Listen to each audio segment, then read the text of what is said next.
The following program is an original production of WICC PBS Chicago. The governor versus the unions. Are public employees and their pensions the answer to solving the state's debt crisis? What's at stake for all Illinois residents? And an old world craft that's still thriving. How one Polish immigrant turned his love for hunting into living the American dream right here in the Chicago area. Plus, Senator Kirk gives Mayor Emanuel an unusual endorsement as the city's debt rating takes another hit. These stories and more tonight on In the Loop.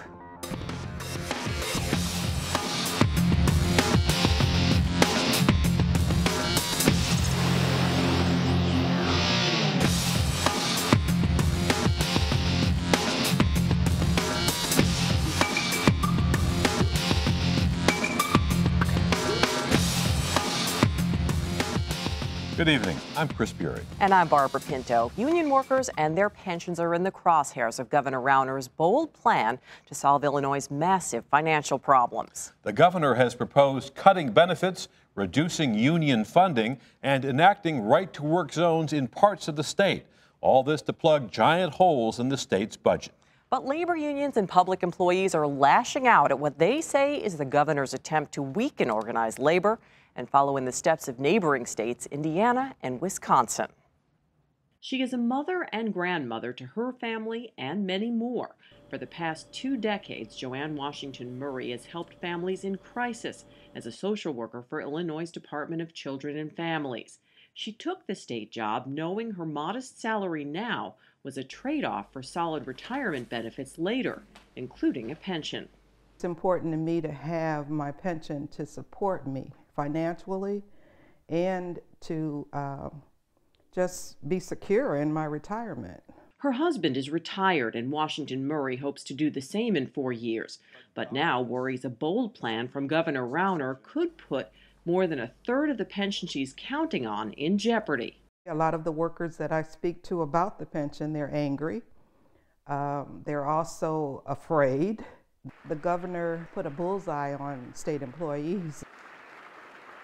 Pension systems are not fully funded. They're currently $111 billion in the hole, the worst pension crisis in America. Governor Rauner's solution has public employee unions and their pensions in the crosshairs. Without reforms proposed in this budget, nearly 25 cents of every tax dollar will continue going into a broken pension system instead of into our social services safety net. The governor's plan includes freezing pensions accrued by current employees and moving them to a 2-tier plan. That system is already in place for workers hired after 2011. It raises the retirement age from 55 to 67. Workers also collect 33% less money when they retire. Washington Murray says she spent 21 years paying into the pension system, and this isn't fair. And I don't have any maid service either. I am the maid.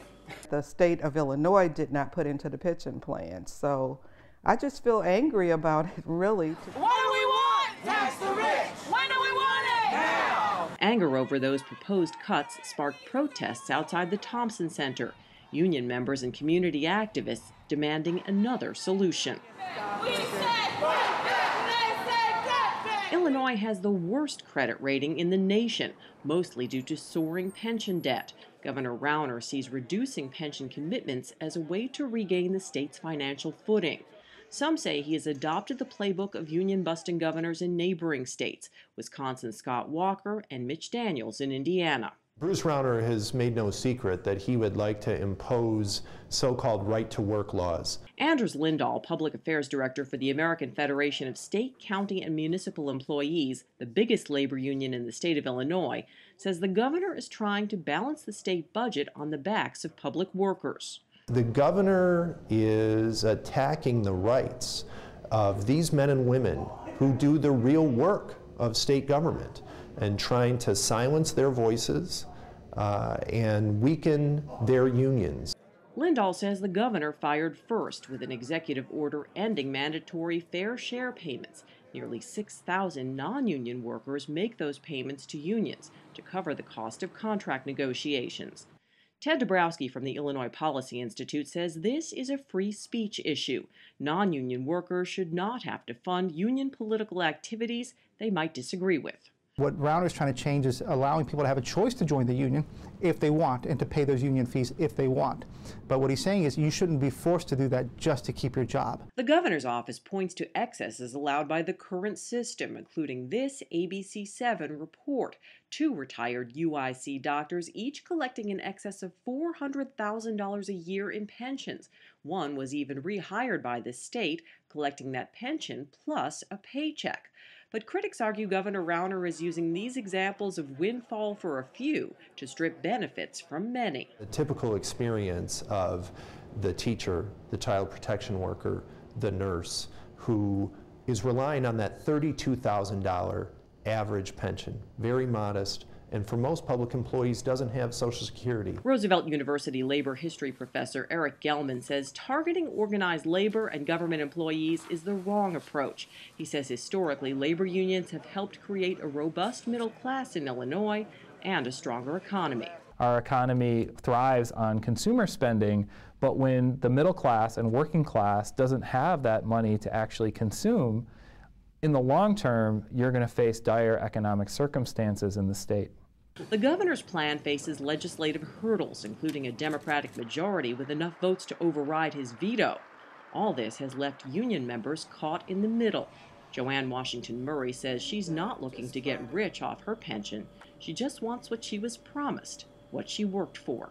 Everything is up in the air right now, and no one knows what's going to happen. It's just like waiting for the tornado to hit. Governor Rauner estimates his pension plan will save Illinois over $2 billion the first year, but legal questions could make that a long shot. A provision in the state constitution prohibits pension benefits from being diminished or impaired. Next week, the state Supreme Court will hear arguments on that. Now here's Chris with more stories trending this week.